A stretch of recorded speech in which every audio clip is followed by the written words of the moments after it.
All right, well, welcome everyone. Today we have the pleasure of hosting Kristen Fearson from the Education Abroad office.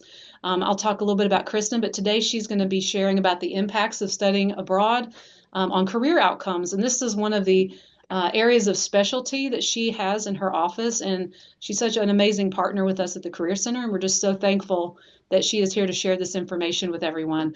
A little bit about Kristen. She's worked as a UNC Charlotte education abroad advisor previously to her current role. She's also been in a variety of other higher education settings, including student health and support services. She has a Bachelor of Science from Central Michigan University in both Spanish and leadership, and also a Master's of Education from Point Loma Nazarene University in Counseling and Guidance. Kristen has been a lot of places throughout the world. She has been to Alicante, Spain, which I have not yet visited. Um, I know I'm going to butcher this, Kristen, but Playa del Carmen. Did I say that right? Mexico. She volunteered abroad in Chiang Mai, Thailand, and has also spent time in a lot of other countries, including, of course, Japan, where she'll be this November. She believes very strongly in the power of international education and loves sharing this passion with students and with us today. So, Kristen, thank you so much for being here and welcome to today's virtual training. Thank you so much for the introduction, Suzanne. I appreciate you having me here to represent the Office of Education Abroad.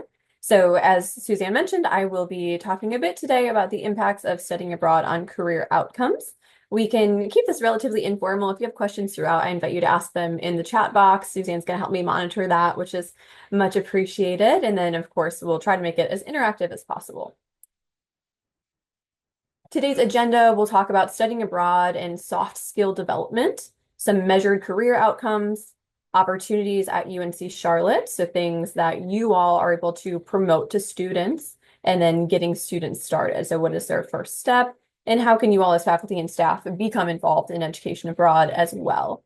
The timing of this presentation is really interesting and fun for me because we had a re-entry party this past Wednesday, I believe. The days are all jumbling together for study abroad alumni. So these are students that studied abroad recently. And we call it a party because it is fun, but the idea behind the re-entry party is to reacclimate students to UNC Charlotte, to the United States, and help them reflect on their experiences and think about what they've learned that impacts them personally, professionally, and of course, academically.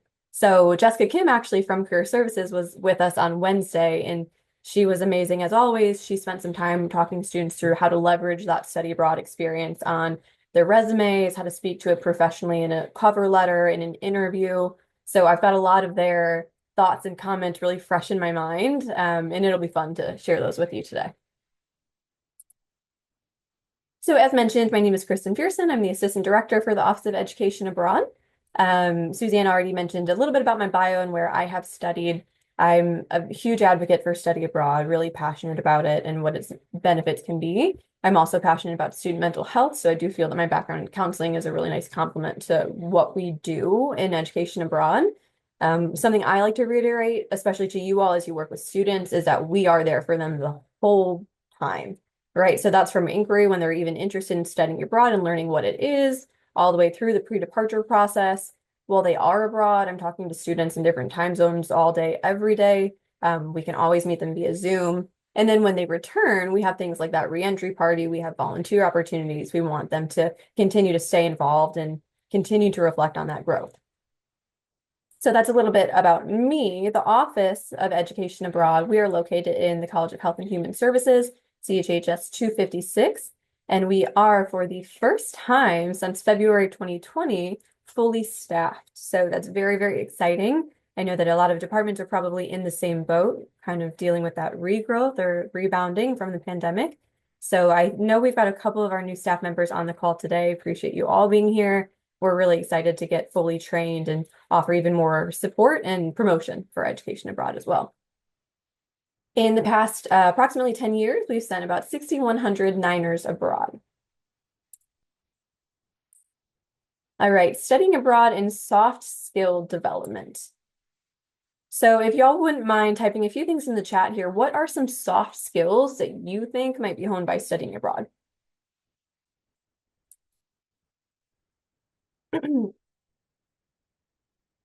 Communication. Absolutely. Communication is a big one. That can be in general, that can be cross-cultural communication. What other soft skills do you think students develop abroad or continue to improve abroad? Hopefully time management. Absolutely, Cricket. That's an important one. Lots of words about flexibility, troubleshooting, adaptability, problem solving, perseverance coming through the chat. Yes, absolutely. Problem solving, troubleshooting. There are a lot of times where students are approaching a situation that, of course, they've never encountered before, and they have to, in that moment, decide how they're going to handle it, right?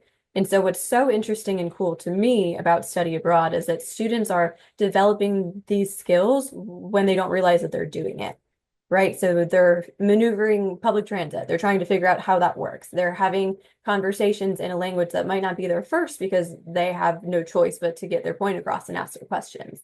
So all of these small things that they do every single day build into these big improvements in problem solving, in flexibility, perseverance, resilience, increased confidence, all of these things that you all are mentioning right now. Communication, of course, is a big one. I like to tell students you will, regardless of your industry, inevitably work with people that are different than you, right? I think that's probably true for every single one of us. And that is inevitable and that is beautiful. And that means that being able to communicate with people who have different styles that come from different backgrounds and different cultures is going to be really valuable in their future careers. So that is great. Thank you all for participating. This is very similar to what the students said on Wednesday as well at their reentry party. And I will tell one story from a student that I spoke with at the reentry party. I asked something similar to this. What is something that when you reflect back on your experience that you did that you didn't know was so valuable at the time? And he said solo travel, which when you think about it is an incredible opportunity to hone all of these skills. But when you're planning your solo trip as a student, maybe you're just excited about exploring, right? And you're not realizing that you have to figure out all of these things by yourself. And so by default, you are becoming more resilient. Maybe you miss a train, you figure it out. You have to get a new ride. You have to figure out how to buy the ticket or exchange a ticket or something of that nature. That's problem solving. That is adaptability, flexibility, all of these things that you all are mentioning that employers are also looking for. So I thought that was a cool example. He thought he was just having fun. And when we actually talked about it and started to reflect, he said, wow, you're right. I'm doing all of these great things. And now I feel more confident in doing it in the future. All right. When we talk about cultural competence, this terminology is often used sort of interchangeably with intercultural competence. For the sake of today's presentation, I'll adopt the definition by Burke that is the social awareness that everyone is not like I am, that their different cultures and backgrounds affect how they think and behave, and that this awareness allows me to behave appropriately and perform effectively in culturally diverse environments. Sort of what we just spoke about in approaching those different situations in whatever way makes the most sense based on the information that you have and the individuals that you are working with. Excuse me. So in 2020, 60% of employers surveyed indicated they value international study experience. So this survey was from QS Global. It was employers of a lot of different industries. And if I don't specify in the slides that I'm presenting, all of these employer surveys are from different industries. So it's not industry specific, making the data a little bit more general and valuable for our sake. Alumni show growth in intercultural awareness and competence. And even short-term study abroad programs have a measured impact on improving students' understanding of cultural norms and globalization. Now, this is important to point out because sometimes when we think, or when students think study abroad, they think about a full semester or a full year, or I have to be gone so long for it to be worth it, which simply isn't the case. And actually here at UNC Charlotte, about 68% of our students study abroad on short-term programs or faculty-led programs.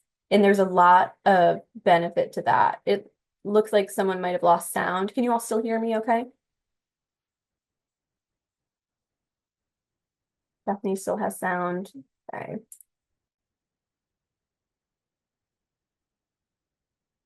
All right, I'll keep going. Bella, we can always circle back if you've got any questions about what you missed. No problem. So again, the vast majority of our students do study abroad on those short-term or faculty-led programs. So I do think it's really important to also have those conversations with your students, or with anyone you know who may be interested in these international education experiences, is that there's value no matter where you go or how long you go. You don't have to be in a country that is different from the United States in every way. You don't need to be somewhere where English isn't the first language, and you don't need to be there for an extended period of time.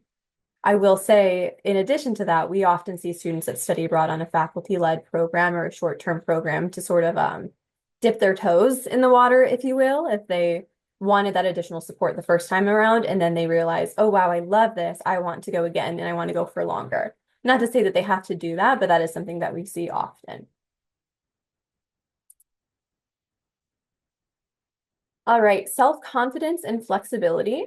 So we didn't talk too much about self-confidence, but I did see a lot of people put flexibility in the chat when thinking of soft skills that are developed or honed abroad. So study abroad alumni demonstrate increased self-confidence and an increased tolerance for ambiguity. That one is a little, it makes me laugh a bit because at the reentry party on Wednesday, we talked about this briefly, and students were kind of puzzled. Like, what does that even mean and why is that important? So I'm curious to know from you all, is it important to have tolerance for ambiguity? Is this something you run into in the day-to-day, or is everything black and white and it's always easy to make a decision?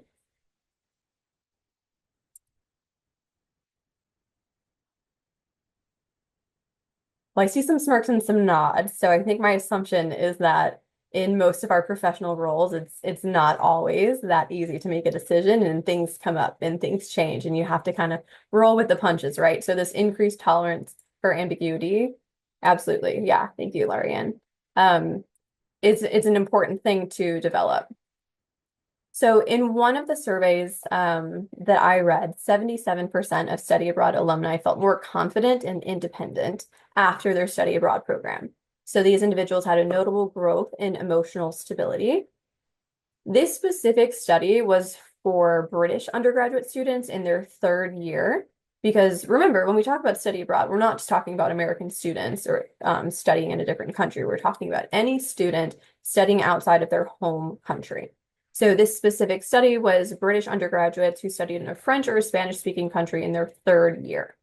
So it's really interesting about this one, this notable growth in emotional stability. They all took the multicultural personality questionnaire. It's called the MPQ, and that categorizes emotional stability as the ability to remain calm and collected in stressful situations. So again, if I could turn it over to you all, is that something that you have to do? I'm doing it right now, actually. Is this something that's important to you in your careers, having to kind of stay calm and address things head on in a calm, in a tactful way? Yes, absolutely. And again, this is something that's true for everyone in all industries. So it holds nothing but value, really beneficial to students as they're progressing or as they're starting even their careers. Yeah, absolutely. And what's interesting about this is I mentioned a pre and a post assessment. So that is the way that a lot of data is collected when it comes to study abroad. And those are generally self-assessments. And that's another reason that we have the reentry party, right? So that students can reflect on their experiences, because if they don't have access to those pre and those post assessments, it's not as easy or as intuitive to track. All right, some phenomenological research shows growth in flexibility. That's something that you all mentioned being important. 70.1% of surveyed employers seek this skill on a resume. And everything throughout this presentation that's highlighted like this is something that employers, via the surveys that we've seen, do find valuable. So this is employer specific. Personal autonomy and independence, and then perseverance.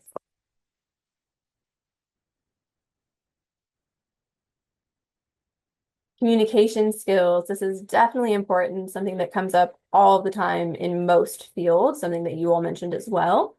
Studying abroad increases the levels of conscientiousness, agreeableness, and openness. And the jury's still out on extroversion. So I will say the data that we have available to us is not perfect, right? It's sometimes specific to types of programs, different categories of students. This is not all encompassing. So of course we should be transparent about that. The reason I add this is because sometimes, and I won't say all the time because I work with different types of students all day, every day, and they are not all extroverted or highly social, but sometimes it is those more highly social students that study abroad in the first place, right? But I also interact with students who are very introverted, who are very hesitant to even study abroad because they aren't sure if, based on their personality, they will feel comfortable doing so. And so what's special to me, even before we get to a career outcome perspective, is that they feel more confident in themselves upon return. And I do know a lot of people firsthand who have had that experience, and that is personal growth and development, but so often and so much personal growth and development is directly applicable to a professional setting as well. Students report a greater understanding of the way they are perceived and the ways they may improve. And at least 2/3 of employers seek workers with strong written and verbal communication skills. Probably more, if we're honest, again, depending on the industry. But if you all were on a hiring committee right now, that's probably something that you would value, right? Verbal and written communication skills. And nearly 80% of those employers seek of applicants with strong teamwork skills. Now, that's not something that I saw when we typed in the chat about soft skills, teamwork. That is something that we talked about at the reentry party with students. And it was nice of them to give some examples too, because they just did this, right? So easy for them to reflect on what they did in terms of teamwork. A lot of this was in the classroom. We were talking about study abroad. Most of them did not intern abroad. But group projects already require you to develop that teamwork. Group projects in another country, potentially even in another language, have an added layer of complexity and are especially valuable because you're learning teamwork as you're learning problem solving, as you're learning that resiliency. So that comes across really, really well and really positively if the student knows how to speak to it to a potential employer. And so this survey that we're referencing here at the bottom, this is from the National Association of Colleges and Employers, and this is actually from this year, 2024. We'll look at this in a chart, in a graph format in just a couple slides, but very recent, relevant, and valuable. Non-native language skills. So language can be incredibly important. It can be a main reason that students want to study abroad. It is, of course, not a requirement, and we do, mention that at all at points of the application process. You don't need to speak another language to study abroad. You don't need to speak another language to study in a specific country where English is not the primary language. Granted, we would encourage perhaps a beginner class, depending on where you're going, if it makes sense. But some students think, I want to immerse myself in the Spanish language. I want to come back fluent. This is my #1 goal. Perfect. Amazing. Great opportunity for that. But when we talk about non-native language skills for the sake of this presentation, some employer surveys show a low interest in multilingual employees, while some report a high dependency on those multilingual employees. So this one will be a little bit more industry specific. Those that require, or rather are dependent on those multilingual employees are fields like healthcare, customer service and sales, information technology. And this makes sense when you sit and think about it, right? In healthcare, you will encounter patients who speak different languages. You need to be able to provide them care. You need to be able to do it in a professional and in a compassionate way. Customer service and sales, again, you'll be interacting with people from all over the world, all different types of backgrounds, all different types of cultures. So it's important to kind of develop those skills. And then information technology, IT is certainly everywhere as well. Okay, when we look at that NACE survey from this past year, 2024, on what employers want, I hope that you all can see this. I know it is a little bit small. We will send out these slides as well for you to refer back to. But here we've got from the most highly sought out soft skills down to fluency in a foreign language, which surprisingly is at about 5%.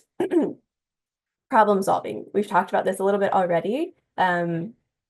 People want to hire individuals who can problem solve, who can troubleshoot issues, who can take initiative to handle what needs to be done.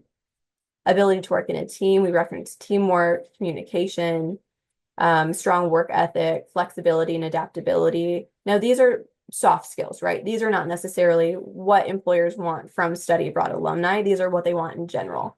But as we review it, we can see those soft skills that are developed really heavily that are really important for study abroad students.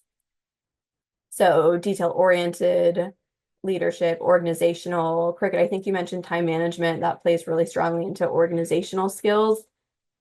You don't really have a choice but to work on your time management skills when you're abroad, right? So students, when they're here, already have to do that. They have lives, they have jobs, they have homework assignments, so many things to balance. When students go abroad, especially in my experience, the students that I've worked with, they want to do all of those things, and they also want to see the world that they're studying in. So that's a whole added layer, another consideration. And they do it. They manage their time so that they can take care of what they want to prioritize as well. Keeping in mind, and I didn't mention this today, but I will reiterate that study abroad is an academic program. And of course, we reinforce that to them as well. So safety first, most important thing, then academics, then you can play in Spain or wherever you are, right?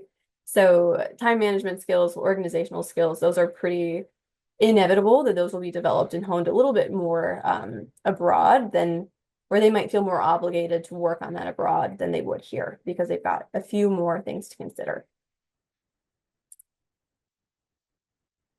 All right, does anyone have any questions so far before we move on to some measured career outcomes? Looks like we've got a couple things in the chat.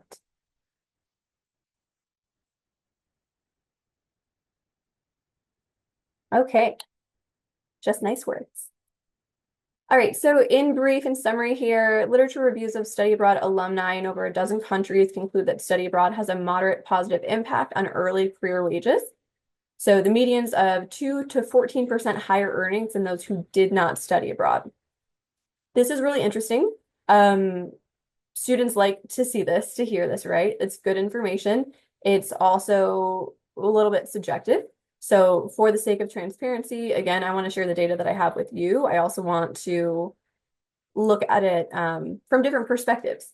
So I do see students who are financial aid recipients. We work with them all the time. We really encourage all students to study abroad. We also work with students who do not receive financial aid, who have a lot of familial support and can go on any program that they like, right? And finances are not a burden. So we want everyone to have the opportunity, and we try to make study abroad as accessible as possible, but we're working with different kinds of populations. And so those students who maybe come from a higher income background might already be in a position where the jobs that they will receive are those higher earnings or higher incomes, regardless of their study abroad experience. So that is something that I want to kind of have us think about. But the number of this median here, that 2 to 14%, could potentially be even higher for those students who are financial aid recipients who do choose to study abroad and develop all of those skills. 84% of alumni indicated that study abroad helped them acquire a skill set that influenced their career path. And so not even just the skill sets, but also the areas of interest, the areas of study. And this is less data-driven for the sake of this presentation, more based on my own experiences and interactions with students. I often talk to students who come back and say, like, I took this really interesting class in Italy, and I didn't even know that I was interested in this type of art. And now I love it, and this is what I want to focus on. And this has really changed the trajectory of my career or my path of interest. And so that's really special too, because that's something that they would not have encountered here at UNC Charlotte. A longitudinal study by IES Abroad, which is one of our partners, which is an affiliate provider. Before we dive into that, briefly what an affiliate provider is a third-party provider that facilitates the student's experience, right? So basically they will help a student enroll in a university or in their global education center. They will coordinate their accommodations, help them enroll in the classes, in the clubs, in the community, whatever the case may be. So they're providing that service. They're helping students get to another place where we might not have a direct relationship or partnership or exchange. They are great. So this longitudinal study by IES Abroad found that their alumni, this is specific to IES, earn 25% higher salaries on average than their counterparts who did not study on IES programs. This next one's pretty huge here. 97% of their alumni at IES obtain full-time work rather, within 12 months of graduation, as opposed to 49% of the general population who did not study abroad on an IES program or potentially study abroad at all. That was not clear in the data, unfortunately. That's a big difference. That's nearly double. So this again is information that's really beneficial to share with students, because if we can set up these accessible opportunities for them to develop these skills, it can have huge impacts on their career outcomes moving forward. All right, let's talk about opportunities here at UNC Charlotte. So I talked about why studying abroad is so great for students and their potential career outcomes. What can they do though? We'll talk about internships first and then briefly touch on study abroad, because again, I do think that when we all think study abroad, we generally think about the study component, the courses and taking classes overseas instead of at UNC Charlotte. Internships, however, have become a bit more popular. They are done for academic credit. They are often done through an affiliate provider, like I just mentioned, who kind of facilitates that experience and helps them determine what area of study and what actual company they'll be working with.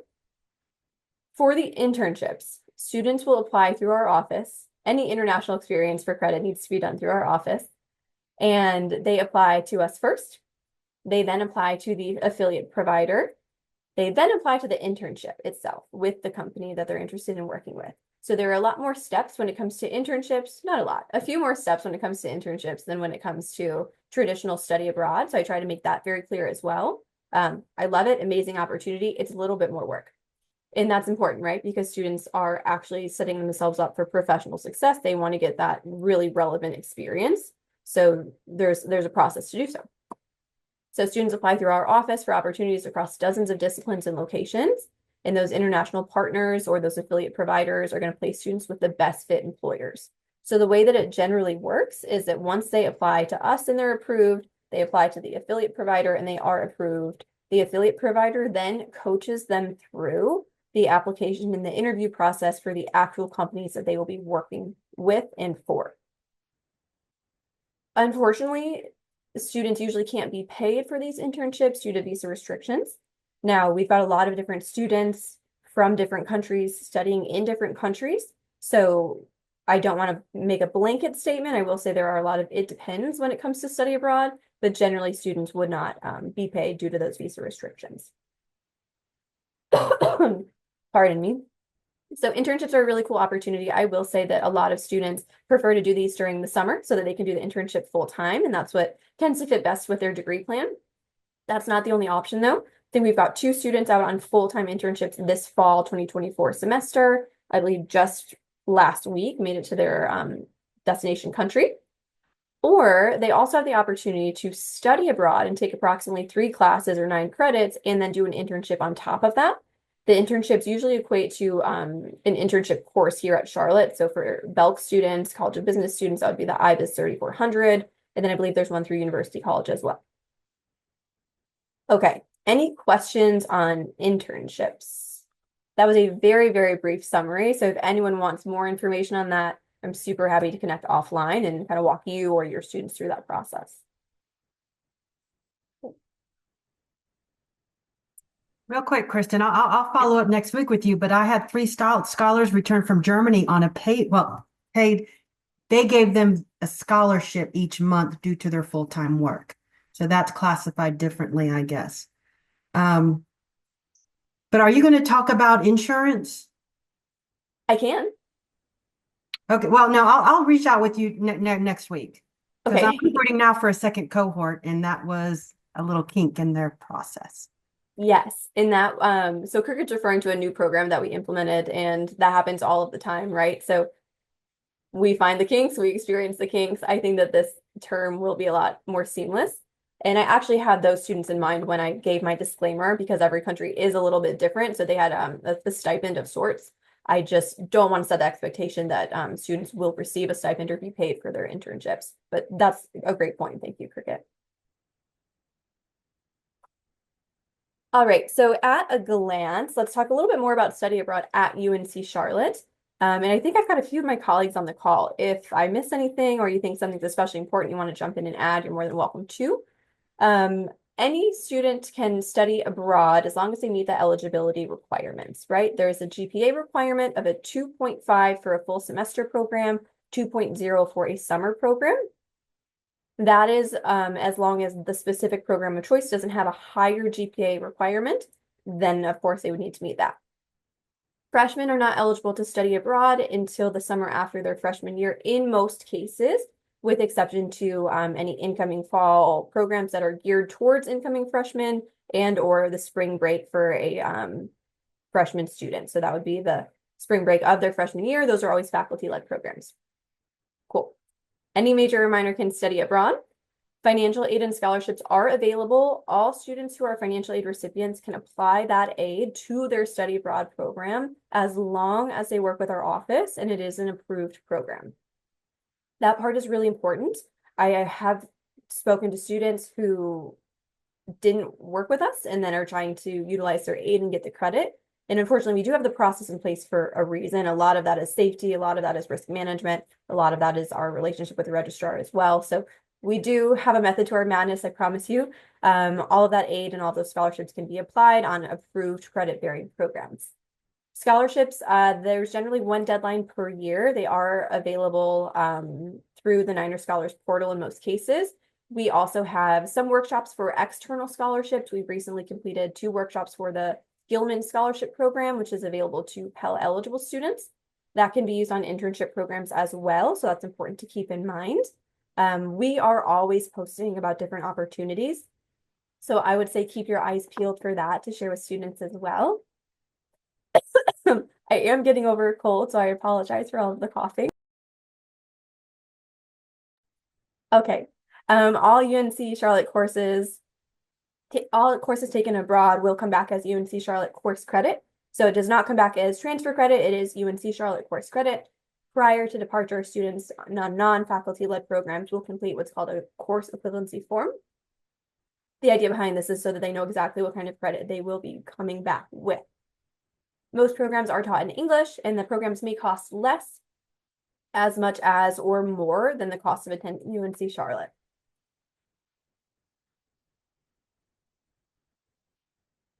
That part is really important, and I do want to emphasize a couple of things here. So we mentioned the financial aid, the scholarships, all of the programs are different. So depending on the duration of study, depending on the country of study, depending on the type of program, the cost structure is going to be totally different. So there is a misconception still with students that I can't afford to study abroad, I can't afford to intern abroad. And again, I don't like to give these blanket statements because maybe that is true for some students, but we do try very hard and we are very passionate about making it as accessible as possible to participate in these programs. That is why we encourage students to start early, to start their researching about a year in advance so that those scholarships are available, they can apply, they won't miss the deadline, so that they have time to budget, so that they have time to prepare and look into their opportunities. The exchange programs I would like to touch on briefly, the cost structure there is that they are paying their UNC Charlotte tuition and fees. So that goes directly to student accounts, just like they're accustomed to paying. No disruption to that. That makes it very comparable to the cost of attending UNC Charlotte. Keeping in mind, if a student goes on an exchange program in the UK, the cost of living is a little bit higher, the currency is different, the exchange rate is different. It may not be exactly the same as attending UNC Charlotte. If a student goes on an exchange in Japan, where the dollar is worth more than the yen, and maybe housing isn't quite as expensive as it is in London, it's possible that they will pay less than they actually would attending UNC Charlotte. And so when we have our advising sessions, when we have our classroom presentations, we reiterate that the average student, the average UNC Charlotte student who is full-time, lives on campus, and has a meal plan, with or without financial aid, will pay approximately $12,000 to $13,000 a semester. And so that is what we're talking about when we say an average UNC Charlotte student. If students live off campus, that's a whole nother conversation and something that we would want to discuss. But so keeping that sort of frame of reference, that $12,000 to $13,000, we have programs that are $9,000 for a semester. We have summer programs that, of course, are much less. So I like to say never. There's certainly something for everyone. So I do want to kind of nip that misconception in the bud and give the disclaimer that, you know, everything will be different. The answer is often it depends. But if cost is a main concern for students, then we can have that conversation and we can look at specific program types that might be better suited for their specific situations. Okay, I know I coughed my way through most of that. So does anyone have any questions or want any clarifications? Okay, amazing. And we talked a little bit about the different durations. I I mentioned that most of our students do actually participate on faculty-led programs or those shorter term programs. Those can be a spring break, and I know that many of you have actually led those. Fall break, summer programs, and then for those more independent exchange or affiliate programs, we've got summer, which can be 3 weeks up to nearly 3 months, semester, or an entire academic year. In terms of getting students started, I think most of you are familiar with Study Abroad 101. That is the very first step in the study abroad process. That is an online course in Canvas. Any student wanting to participate in any type of program does need to complete that. It takes about an hour to do in Canvas, and that answers a lot of those initial questions like, where can I go? When can I go? How much is it? How do I use this program search? And things of that nature. So that is required before they can actually move forward in meeting with an advisor. They can search for programs here at studyabroad.charlotte.edu. And then if required, they're welcome to meet with an advisor. They can meet with an advisor even if it's not required, but some programs do require it and some do not. We also have drop-in hours Monday mornings, 9:30 to noon, and Thursday afternoons, 2 to 4. Again, we do ask, though, that students have completed Study Abroad 101 prior to attending those drop-in hours. Then they'll request access to an application. And like I mentioned, they do receive support along the way. So we are here for them the whole time. We definitely don't disappear once they are abroad. We want to be a support system for students. We want to be a support system for faculty and staff as well. So please don't forget about us and don't hesitate to reach out to us with questions. We also encourage students to speak to their academic advisors early on in the process. So myself and my team at Education Abroad, we are not academic advisors. We do not pretend or try to be. You all know and your advisors know what students need for their degree plans much better than we do. So it's important for them to kind of differentiate where they receive what kind of support as well. So we can help them through the application process, looking at programs, insurance, etc. But when it comes to the courses they need for their degree plan or getting those courses approved, those are through the academic departments. Okay, so how can you all as faculty and staff get involved with Education Abroad? You can develop a faculty-led program or submit a proposal for one of those. You would speak with Associate Director Brianna Casey, and I've got the link, which you all will receive when this presentation is sent out as well. You are always more than welcome to invite Education Abroad to speak to your classroom. We do provide these presentations in a lot of different kinds of settings. So we can come to a classroom, we've gone to the residence halls, we do a lot of tabling events. We're happy to get our name out there. Like I mentioned, we do have a full team now, which is very exciting, so we can accommodate much more of these requests and events. So please let us help you, help us help you, and help us help the students as well. We've got some fun events coming up, so shameless plug for the Study Abroad Fair. We would love to see you all if you're not already intending to be there. That is Wednesday, October 2nd from 10 a.m. to 2 p.m. So here, students, faculty, staff, everyone is welcome. You will have the opportunity to meet Study Abroad alumni, to meet faculty and staff leading programs in the upcoming year, as well as to meet affiliate providers that work on getting students on some of these programs as well. We're really excited about this year. We'll have some cool activity tables. Hopefully some student organizations will be able to participate as well. We might have Norm make an appearance to be determined, but it's usually a really fun time. So I do encourage anyone to come, swing by if you're able to. We have a team of Study Abroad ambassadors who are Study Abroad alumni. Our new Education Abroad advisor, Rosa, who is on this call, manages that program. And they've got a lot of cool events coming up as well. So these are things that you're more than welcome to promote to your classes that you can attend yourself. They're all internationally minded.